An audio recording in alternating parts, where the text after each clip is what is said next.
Un coup d'œil à présent à la presse africaine de ce mercredi. Bonjour Frédéric Couteau. Bonjour Nathalie, bonjour à tous. Et à la une, Macky Sall, de plus en plus isolé. Après sa décision de reporter la présidentielle au mois de décembre, le président sénégalais s'est attiré bien des critiques dans la sous-région et au-delà.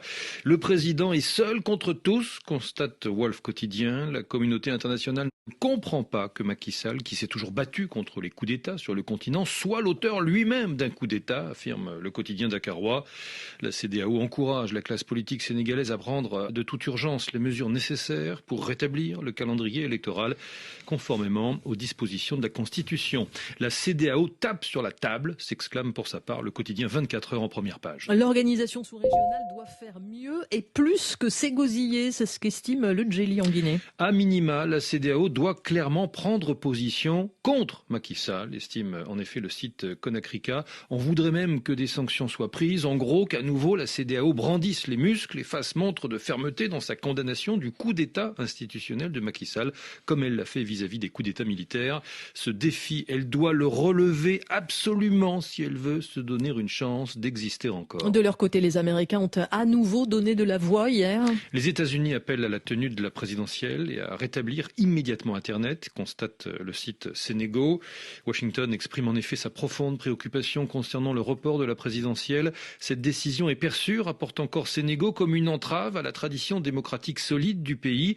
L'inquiétude américaine est d'autant plus vive que plusieurs parlementaires opposés au projet de loi ayant pour but de reporter l'élection ont été expulsés de force par les forces de sécurité.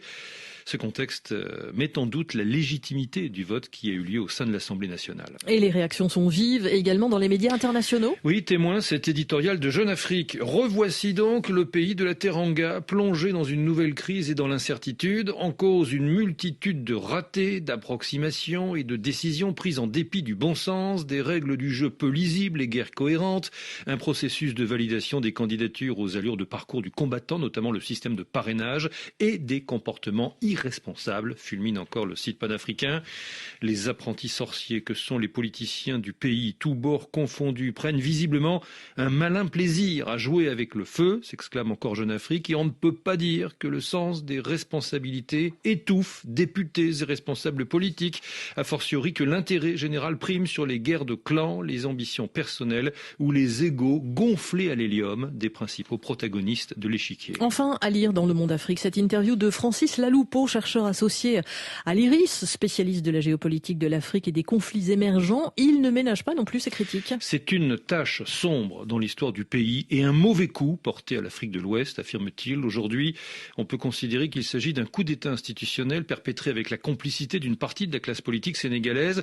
Macky Sall s'est retrouvé dans une situation où le candidat qu'il avait désigné, son Premier ministre, Amadou Ba, n'a pas le plein soutien de la majorité présidentielle. Et Francis Laloupeau de conclure: c'est comme s'il y avait une erreur de casting que le président a décidé de corriger de la pire des manières possibles. La fin de son deuxième mandat est désormais marquée du sceau de l'infamie.